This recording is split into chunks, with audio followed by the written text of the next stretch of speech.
श्री शिवाय नमस्तुभ्यम। वैशाख माह की यह अंतिम अष्टमी तिथि है, अंतिम नौमी तिथि है। साथ में वैशाख माह की ये आखिरी प्रदोष है और ये प्रदोष आई है सोम प्रदोष। जी हाँ, गुरुजी पंडित जी प्रदीप मिश्रा जी ने केवल मात्र वैशाख के माह में करने वाले कुछ विशेष उपायों की जानकारी दी थी, जिसमें गुरुजी ने बताया था कि वैशाख माह की अष्टमी पर, वैशाख माह की नौमी पर और वैशाख माह के प्रदोष पर यह विशेष उपाय किए जाते हैं और आप जिस भी मनोकामना से करते हो तो मनोकामना अवश्य पूरी होती ही होती है। चलिए वीडियो शुरुआत करते हैं। स्वागत है मोदित्य ऑफिशियल चैनल पर। अगर आप लोगों ने अभी तक चैनल को सब्सक्राइब नहीं कर रखा है तो प्लीज चैनल को सब्सक्राइब कीजिएगा। इस चैनल पर वही वीडियो आते हैं जो गुरुजी द्वारा बताए जाते हैं, यानी वही उपाय आते हैं जो गुरुजी पंडित जी प्रदीप मिश्रा जी द्वारा कथाओं में बताए जाते हैं। यह उपाय कुछ नए भी होते हैं और कुछ पुराने भी होते हैं जो गुरुजी पिछली कथाओं में बता चुके हैं। चलिए वीडियो शुरुआत करते हैं। पहला उपाय, यह उपाय आपको करना है वैशाख माह की नौमी तिथि पर।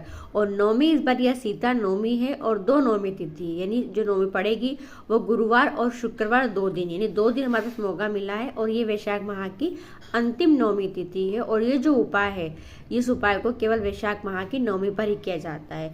गुरुजी ने कहा था इस उपाय को आपको करना कब है? आपको करना है दोपहर में, जब शिवालय में कोई आता जाता नहीं है, यानी 12 बजे के पहले तो बहुत भीड़ रहती है जब आपको ये उपाय नहीं करना है। 12 बजे के बाद दोपहर में जब आप अकेले शांत बैठे रहते हैं तब आपको यह उपाय करना है।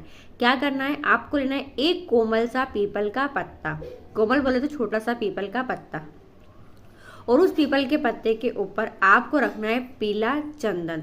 या तो आप घिस के निकाल लें या जो पाउडर फॉर्म में आता है उसको भी आप पानी में घोलकर निकाल सकते हैं और पीपल के पत्ते पर घोल लीजिए। और ये सेम ऐसी की ऐसी आपको लेकर जाना है शिवालय। करना कब है? वैशाख की नौमी पर और दोपहर में करना है। पहुंचकर अपने सीधे हाथ की 3 उंगलियों से आपको जहाँ शिवलिंग रखी रहती है, माँ पार्वती का कटी भाग कहते हैं, वहां पर इस चंदन का लेपन कर देना है। 3 उंगली से करना है। आप देख लीजिए वीडियो में, ये 3 उंगली है, इन 3 उंगलियों से आपको लेपन करना है। लेपन करने के बाद इन 3 उंगलियों को आपको महादेव की सबसे छोटी पुत्री माँ अशोक सुंदरी के स्थान पर स्पर्श करना है। स्पर्श करने के बाद 2 मिनट, 3 मिनट, 5 मिनट चंदन लगे रहने दें, क्योंकि उसके बाद फिर आपको चंदन को निकालना है। माँ अशोक सुंदरी के स्थान से थोड़ा सा ले लीजिए, थोड़ा सा आपने जो कटी भाग पे लगाया है वो चंदन भी ले लीजिए और लेकर उसी पीपल के पत्ते पर रखना है। उसके बाद आपको जल नहीं चढ़ाना है, इसे दोपहर में गुरुजी ने करने को कहा है। और उस पीपल के पत्ते पर चंदन लगा हुआ लेकर आ जाए। अब इस उपाय को करने के क्या क्या फायदे देखिए। जिस व्यक्ति की श्रवण शक्ति कमजोर हो, बोलने की शक्ति कमजोर हो, जो कम सुनता हो, कम बोलता हो, साथ में या फिर कोई व्यक्ति जिसकी आंखों की शक्ति यानी कि नेत्र क्षमता कम हो, कम दिखाई पड़ता हो, ये ज़्यादा नंबर आ गया हो चश्मे का, वो व्यक्ति इस उपाय को करे। या जो बहुत रोगीला शरीर है जिस व्यक्ति का, वह भी इस उपाय को कर सकता है। उसे क्या करना है? इस चंदन की रोज बिंदी अपने जिस स्थान पे प्रॉब्लम है, जैसे कान, श्रवण शक्ति कमजोर से दोनों कानों पर बिंदी लगा ले, कंठ में यानी बोलने में प्रॉब्लम है तो कंठ पर लगा ले, और आंखों में प्रॉब्लम है दोनों आंखों पर बिंदी लगा ले। रोज आपको बिंदी लगाना है 22 दिन तक।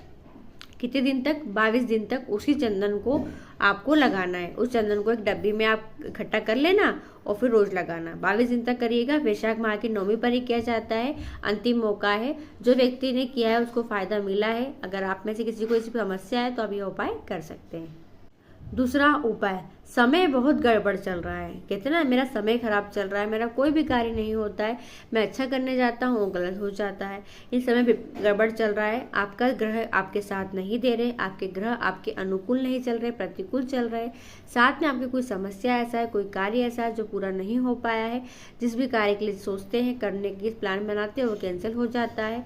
तो कोई भी अगर कार्य आपका अभी तक पूरा नहीं हुआ है या बहुत बीमार रहते हैं, बहुत परेशान रहते हैं, तो आप यह उपाय करिएगा। देखिए, वैशाख माह की नौमी तिथि है, सुबह कर सकते हैं या प्रदोष काल में कर सकते हैं। 1 लोटा जल लो और उस 1 लोटे जल में आपको डालना है 5 पीपल के पत्ते।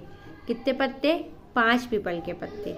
और 1 चुटकी काली तिल्ली डाल ले। साथ में आपको हल्दी की 1 गांठ भी डाल लेना है। 1 गांठ पूरी मिल जाए तो अच्छी बात है, अगर पूरी गांठ नहीं मिलती है तो हल्दी का छोटा सा टुकड़ा भी अगर आपको मिल जाए तो वो भी आप डाल सकते हो। और इस जल को लेकर आपको शिवालय जाना है। शिवालय पहुंचकर आपको पूरा जल शिवलिंग पर समर्पित कर देना है। जल पूरा समर्पित हो जाएगा, उसके बाद जो पीपल के पत्ते हैं उन पीपल के पत्ते भी चढ़ा दोगे और फिर पीपल के पत्ते उठाकर उसका जल पीपल के पत्तों से ही अपने ऊपर छीटन कर दीजिए। बस इतना सा करना है, फिर देखिए आपका कार्य कितनी जल्दी सफल होता है।